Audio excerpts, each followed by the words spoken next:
this week's drive, we head off track for the scenic route at Daytona. Play skittles in an all Japan, all fall down. See the riders from Spain reign in Russia. And look at the concept car that's not. All this and more in this week's Drive.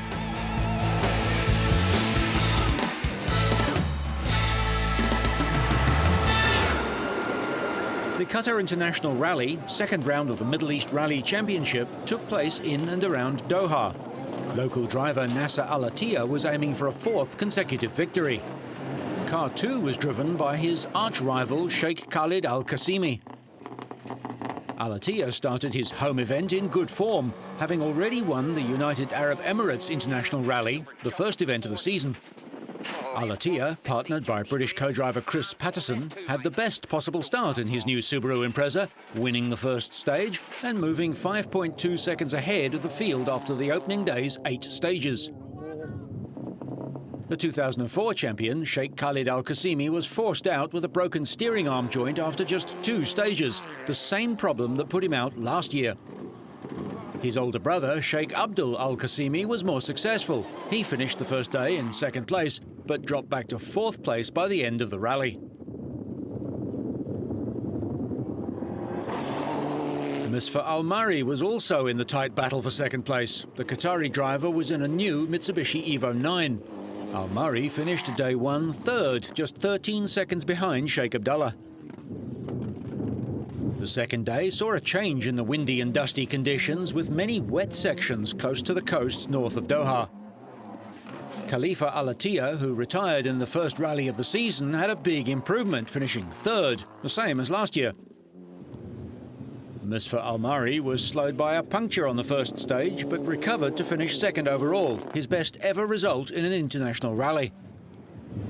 But with Sheikh Khalid Al Qassimi sidelined early and finishing only 11th, nobody could catch Al Attiyah. And at the head of the field, the 34-year-old was able to extend his lead out to a massive 7 minutes and 5 seconds for his 4th successive Qatar Rally victory. Misfa Al-Mari was second, another 7 minutes ahead of Khalifa Al Attiyah.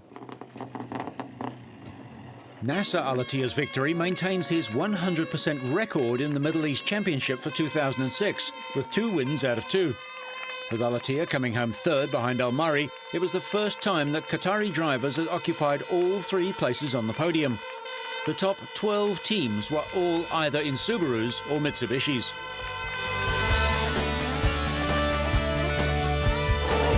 A packed field rolled up for the start of the 48th Daytona 500. On lap 27, Matt Kenseth was on the outside when Tony Stewart drifted up the banking. He collided with Kenseth, but straightened out. Stewart didn't have the same control 22 laps later when he tapped Jeff Gordon from behind. Both cars brushed the wall, and Gordon made an impressive save.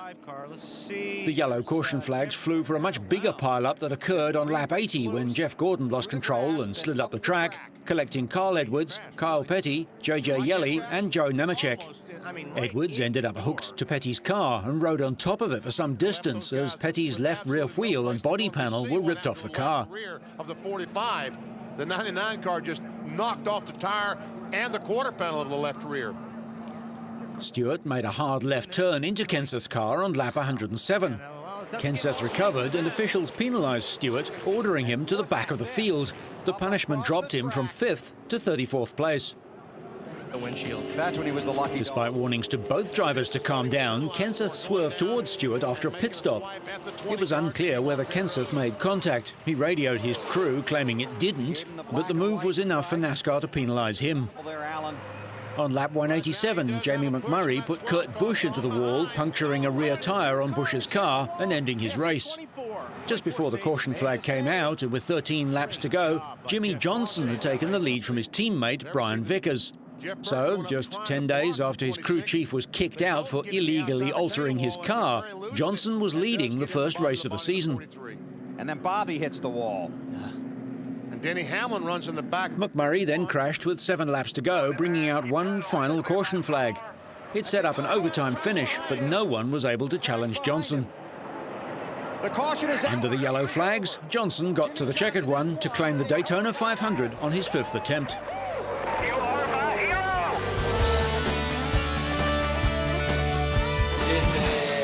Ahead of the opening round of the World Superbike Championship in Losail in Qatar, the 2001 Superbike World Champion Troy Bayliss, who's returned to the sport after a 3-year spell in MotoGP, looked relaxed before the all-important Super Pole round of qualifying.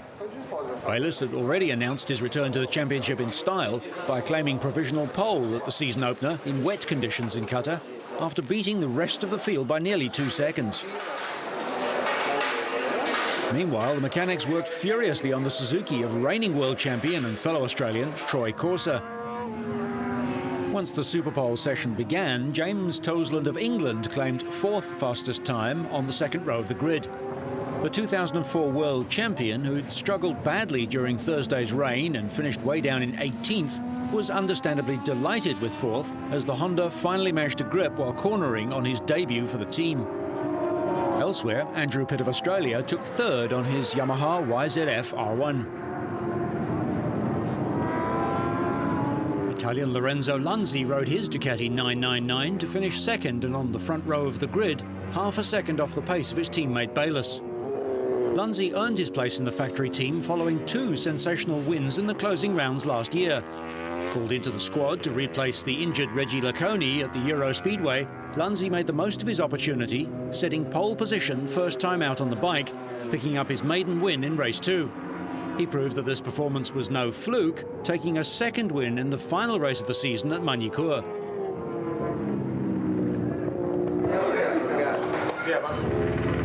In contrast, Honda's Karl Mugarich crashed into the gravel trap after a fastest first sector on his timed flying lap. Looking every inch a potential pole position starter in earlier sessions, the frustrated Australian was forced to start from 8th on the grid. It was left to Bayliss to ensure a Team 1-2 on the grid, and he duly complied on his Ducati 999 F06 as he clocked 1 minute 59.69 seconds to become the only rider to go under 2 minutes, taking pole position and breaking the lap record in the process. Not a bad return for the former world champ after a disappointing few years in MotoGP. Soon enough, he was being mobbed in the Ducati team garage. On race day, the 5.3-kilometre track hosted the first of 15 two-race events in the 2006 season. Australia's Troy Corser, defending champion and winner here last year, was the pre-race favourite. Lorenzo Lanzi's race came to an early end when he crashed his Ducati on the 4th of the 18 laps, but the Italian walked away unhurt and went on to finish 6th in race 2. At the head of the field, the race turned into a Japanese duel between Yamaha's Noriyuki Haga and Yukio Kagayama riding a Suzuki. But with half a lap remaining, the Japanese pair crashed into each other. Haga went down first and skittled his countryman, much to the dismay of the Suzuki team. It left the way open for Toseland, who worked his way through the field after a slow start. Toseland resisted Ducati's Troy Bayliss to take the win.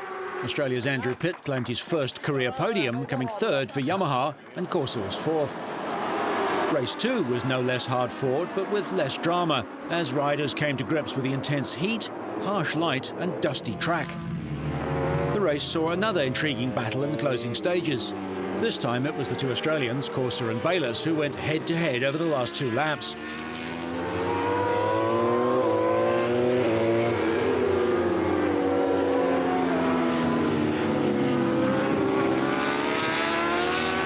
Corser charged past Bayliss when the Ducati rider made a rare mistake on the final lap, going on to win by over a second.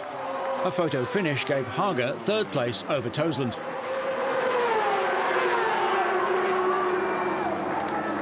Race winners Corser and Toseland are level on 38 points, but with 2 second-place finishes, Bayliss leads the standings after the opening round with 40 points.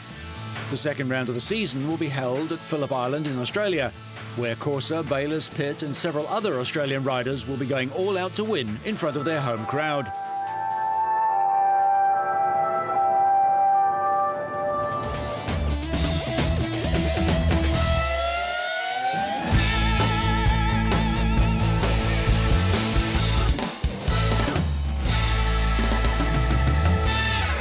With With barely 36 hours recovery time after the previous sixth round in Belfast, the 2006 Indoor Trials World Championship Tour had moved on to St. Petersburg in Russia for the seventh of this season's 12 rounds. Albert Kabastani took third place. The Spanish Sherco rider finished with 15 penalty points, just one less than compatriot Tony Bowe in fourth. Second place went to Spain's Jeroni Fajardo.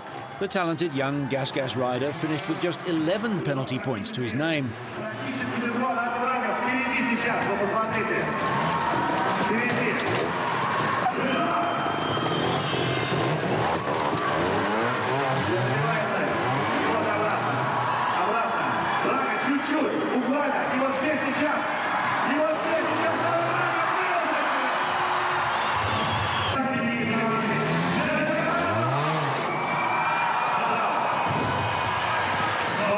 Out in front once again, though, was Fajardo's compatriot, the undisputed world #1, Adam Raga.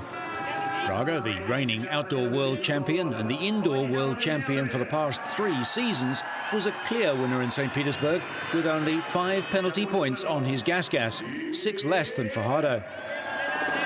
Raga's 4th win of the season has consolidated his leadership at the top of the overall standings. With 62 points, he's 15 points clear of Kabastani. The fight is on for second position, with 3 riders separated by only 7 points. Tony Bowe is 2 points behind Kabastani, with Fajardo a further 5 points back in 4th place. The tour will now move back to Spain. The island of Menorca will host the 8th round of the season.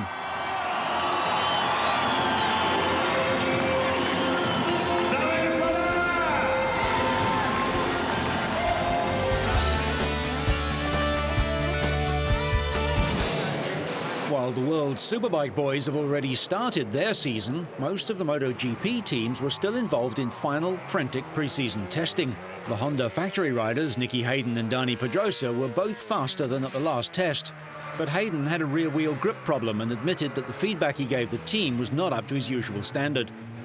Suzuki rider John Hopkins recorded the 4th fastest time, but teammate Chris Vermeulen finished down in 16th, and the Australian will be looking for an improvement. Makoto Tamada had to catch up with the other Honda riders, having missed 2 tests, but he worked on suspension and chassis settings, going 14th fastest. Another Honda rider, Casey Stoner, put in 13 laps before ending his day early, suffering with a shoulder strain from physical training. A MotoGP rookie, Stoner was 250cc runner-up last year. Ducati rider Loris Capirossi started on pole position for the Malaysian Grand Prix at Sepang a year ago, so a good performance was expected from the Italian. The end result, however, wasn't his best, and he finished 6th fastest.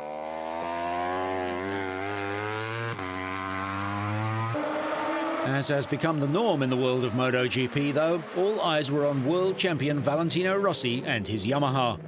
But the Italian spent most of the session trying to iron out the vibration problems that bothered him in Qatar, and he had to settle for 5th fastest time.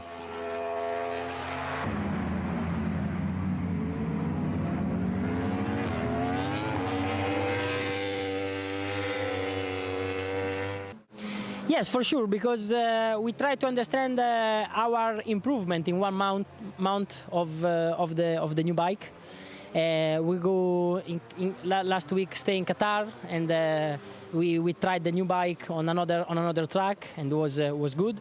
Now we come here. We try to continue our development, and I'm happy about the bike. I think Yamaha make a great job during this winter. The bigger problem now is we have some hard vibration during the long corner, and this is quite bad for the lap time. But maybe we understand why, and in these 3 days we try to fix the problem for arrive ready at the first race. American Colin Edwards was marginally faster than his 7 times world champion teammate, lapping in a time of 2 minutes and 2 seconds to finish behind the fastest pair, Marco Melandri and Dani Pedrosa. Double 250cc world champion Pedrosa used his first outing in full Honda livery to claim the 2nd fastest time behind Melandri. Starting off the day conservatively, the young Spaniard slowly upped the pace while testing tyres for Michelin and set the 2nd fastest lap of the session, suggesting that he'll be a major threat in his first full MotoGP season. Melandri ended up on top, but the young Italian struggled to get his Honda out of corners thanks to rear wheel spin. However, he did find improved feel from the front end, and Melandri's best lap was a 10th inside Caparossi's pole position time.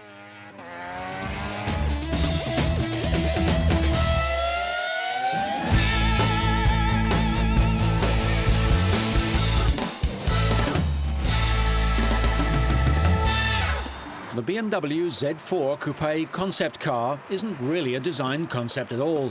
It's a production car we'll see later this year. As the name implies, it's a two-door, two-seater Z4 Roadster with a fixed roof. The fixed top allows the engineers to make it both stiffer and lighter, so it should offer an even better drive. From the nose to the A-pillars, the Coupe and the Roadster are identical, but from there the changes build upon each other. The Coupe loses the Roadster's tiny boot in favour of an attractive hatchback. Despite its size, weight and complexity, the liftgate treatment makes you wonder whether the Z4 didn't start off with a roof and the Roadster was developed from it. The side profile is fast and sleek, and never has a hardtop looked so much better than a convertible. The Z4 Concept's body is painted with an unusual matte finish, which shows off its hard creases and strong lines, which suggest a milled from billet solidity. Wherever the car has been shown, everyone loved the paint, so BMW stylists will do what they can to get it into production as soon as possible. BMW already uses a similar treatment for some of its motorcycles. In the cabin, the interior materials are stunning. Everything you touch feels expensive and very well made. Soft nubuck leather instead of coarse plastic, anodized and lacquered aluminium instead of cold hard steel, and neatly detailed knobs, switches and buttons, rather than look-alike items from the parts bin. Only the instrumentation, using tiny X3 gauges sitting in deep holes, could do with a makeover to make them easier to read. The show car is equipped with the latest iteration of the magical 3-litre inline 6-cylinder engine that makes 255 horsepower, and the production version will be equipped with the same engine. Governed at 250 kilometres an hour, the Glacier Silver showpiece can reportedly accelerate from 0 to 100 in 5.7 seconds. The eventual M Coupe, which should get a 370 horsepower engine, will have Porsche 911 levels of performance. With the positive response that this concept car has received at shows around the world, it will probably not suffer the limited production run of the coupe version of the Z3. BMW's earlier attempts at fitting a hardtop onto a Roadster produced only 11,000 of the Z3 coupes. BMW at one time attributed the development of the Z3 Coupe to a group of rogue designers who built the car secretly in a barn. It's fair to expect that the eventual production version of the Z4 Coupe will be a fine-handling car because it should be stiffer than the regular Z4, which already handles sweetly enough. To be produced at BMW's plant at Spartanburg in America, the first vehicles will be developed to customers as early as June. Still on the road, but looking for a little leisure, over 1 million people are registered with camping and caravan organisations in the UK alone, showing the market for outdoor activities.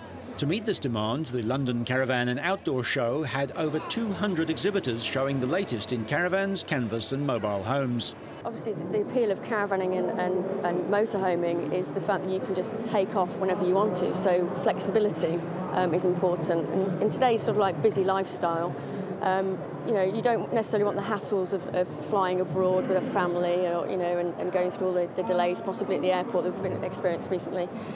And you know, caravanning and camping offers quite a bit of versatility. You can tow whenever you want to, hook up whenever you want to. At a moment's notice, get the kids involved, and you know, just nip off into the countryside. And if the weather's not nice, of course, you can then hitch up and move on. Today's caravans have modern amenities as customers get more demanding and want home comforts when they're on holiday. Luxury model caravans can cost the price of a small house. The Fifth Wheel Company have only been making caravans for 3 years. Their caravans are hitched directly onto the back of a vehicle and have won design awards from the UK's Caravan Club. Inside, their products are 25% bigger than traditional caravans, and they have a higher standard of finish, which is attracting buyers. People aren't specifically looking for us. When they find us, they see that this product suits their needs the best. You'll get most people come to look at a caravan, they'll come to look at a motorhome.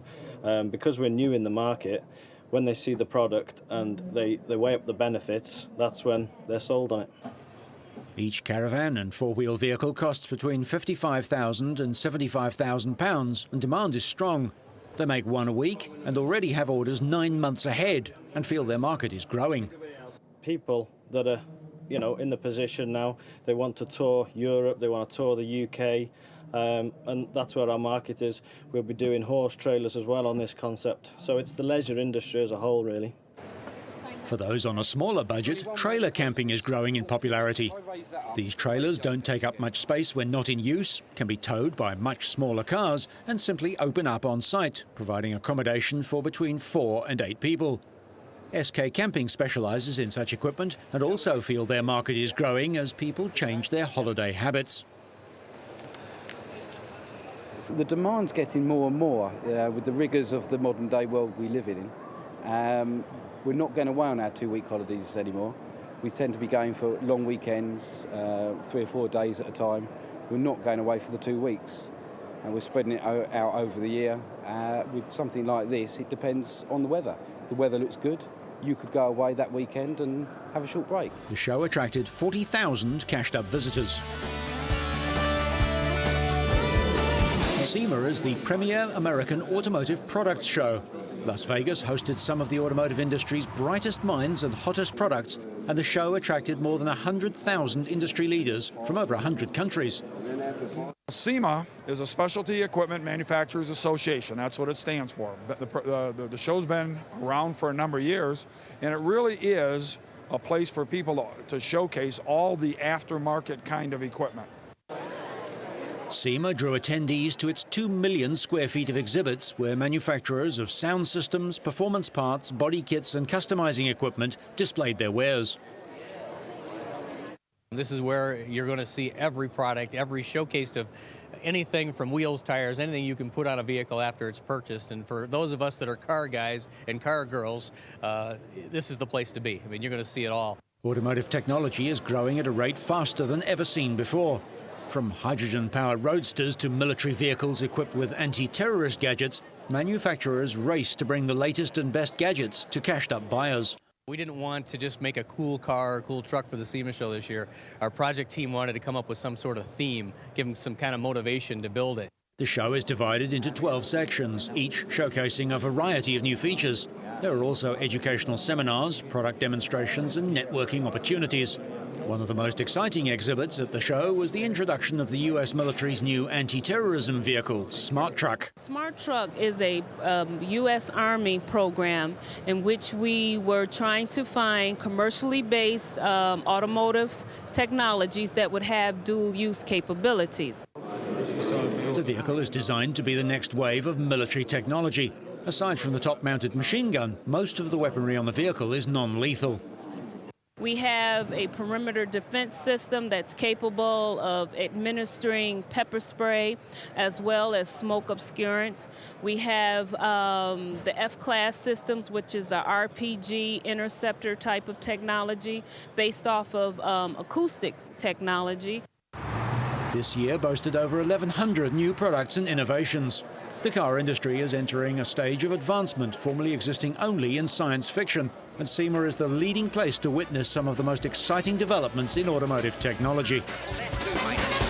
So, whether you're doing as you're told in the desert or getting up close and personal at Daytona, so you stay on track and up to speed, make sure you catch next week's Drive.